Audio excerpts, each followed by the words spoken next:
की जय, गंगा माता की जय, धरती माता की जय, सब संतन की जय।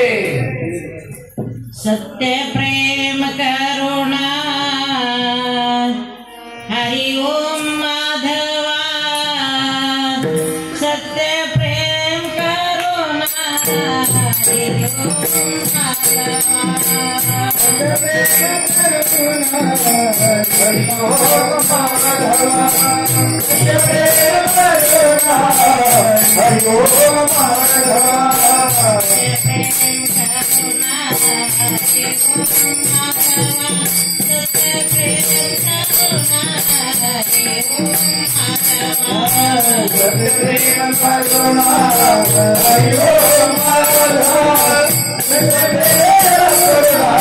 हरि ओम माधवा,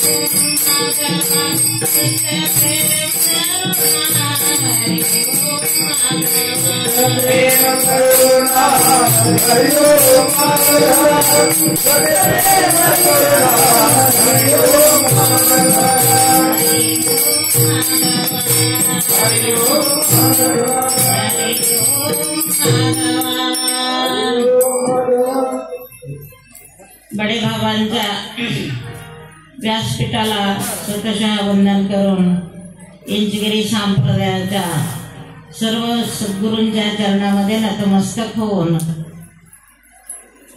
आज या भव्य दालनामध्ये आमच्या बडे महाराजांच्या पुण्यस्मरणाचा दिवस आणि या दिवसाचा अलभ्य लाभ आपल्या सर्वांना मिळत आहे, त्याबद्दल धन्यवाद। या इंचगिरी संप्रदायामध्ये एवढंच नाही तर मानवी देहाला आलेल्या प्रत्येक जीवानं काय केलं पाहिजे आणि ते या दासबोधामध्ये समर्थाने सांगितलेलं आहे। काय सांगितलेलं आहे? शुद्ध सारते श्रवणा, शुद्ध जे मनाला उन्मनी पावता सहजची होय। आपला देह कशासाठी आलेला आहे? जगामध्ये सत्य काय आहे त्याचं दर्शन घेण्यासाठी। माधवानंद प्रभूजी जन्मले आणि जन्मल्यापासून इतरत्र त्यांनी काही पाहिलंच नाही।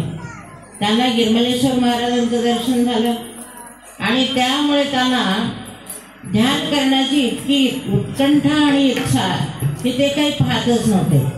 मित्रांना घेऊन स्मशानात जायचे आणि ध्यान करा म्हणायचे। मला त्यांनी सांगितले की जोपर्यंत मला त्या आत्मसाक्षात्कार झाला नाही तोपर्यंत मी थांबलोच नाही कुठंच।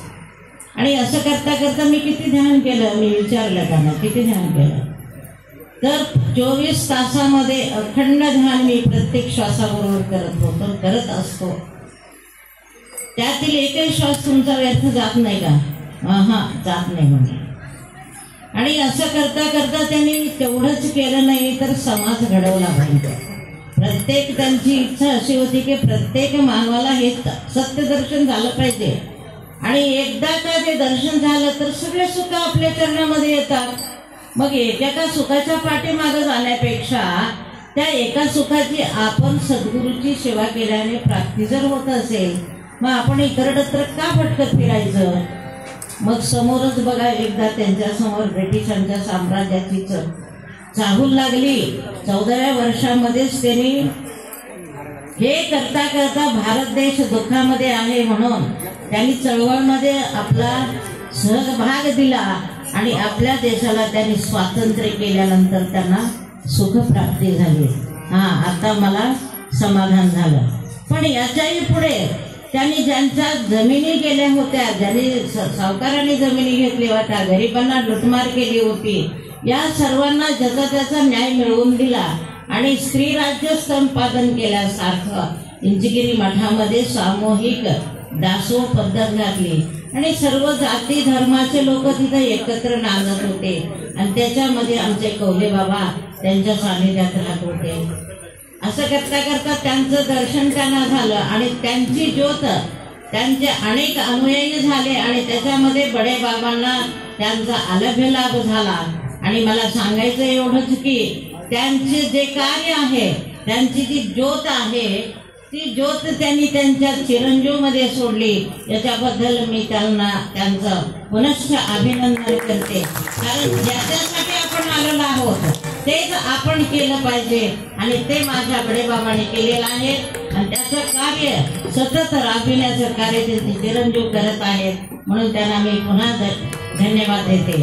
आणखीन एक मला विषय इथं सांगायचा, आपल्या या देशामध्ये आपल्या समाजामध्ये लव जिहादचा प्रकार फार माजलेला आहे, चाललेला आहे, त्यामुळे आपली संस्कृती लयाला चाललेली आहे। तर आपण सर्वांनी या संस्कृतीचं जतन करायचे, संस्कृती बुडू द्यायची नाही, याचं आपण प्रत्येक जण कोणी जबाबदार आहे।